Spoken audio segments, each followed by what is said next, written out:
Nagluluto pala ako nito kasi as per request to ng mga anak ko.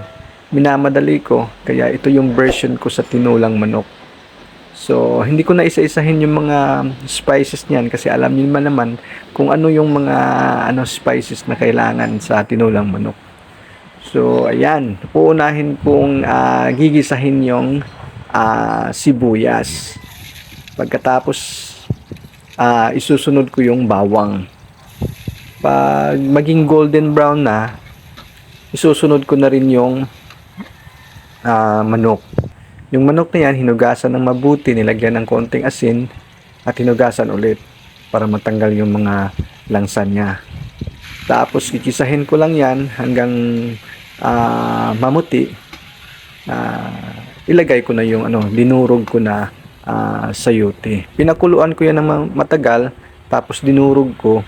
May kasama na yung luya, bell pepper at saka tanglad. Wala pang timpla yan. So ayan, ganyan ako magluto ng tinulang manok. Minamadali ko kasi gutom na yung mga anak ko niyan eh.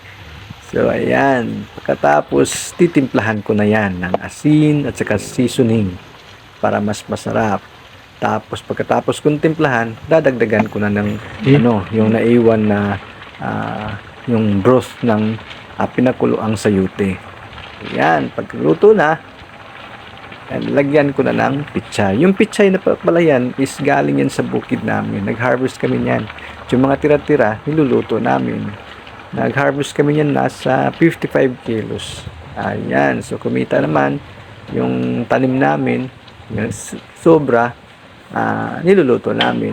So ayan, ready na yan. Tingnan nyo. Pakita ko. Ayan. Yun na ang tinulang manok na version ko. So, serve natin yan. Isa-isahin natin. Pipiliin natin yung mga malaman na manok para mas ganadong-ganado tayong kakain. So, I hope na nagustuhan nyo yung version ko sa pagluluto ng manok. At kung gusto nyo, mag-upload rin kayo ng mga yung style nyo sa pagluluto, yung minamadali lang kasi that time kasi gutom na yung mga anak ko, kaya minamadali ko ang pagluto yan. So yan, ready na. Saluhan nyo kami sa pagkain namin ngayon. So sana tangkilikin nyo at nagustuhan nyo yung presentation na ginawa ko. Don't forget to share this video para mas maraming makakaalam, at sa mga hindi pa nakapag-subscribe, paki-subscribe po para mas marami yung subscribers natin.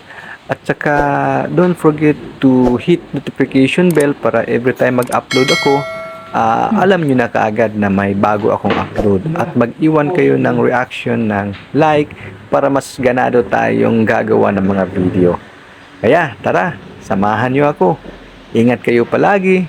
God bless.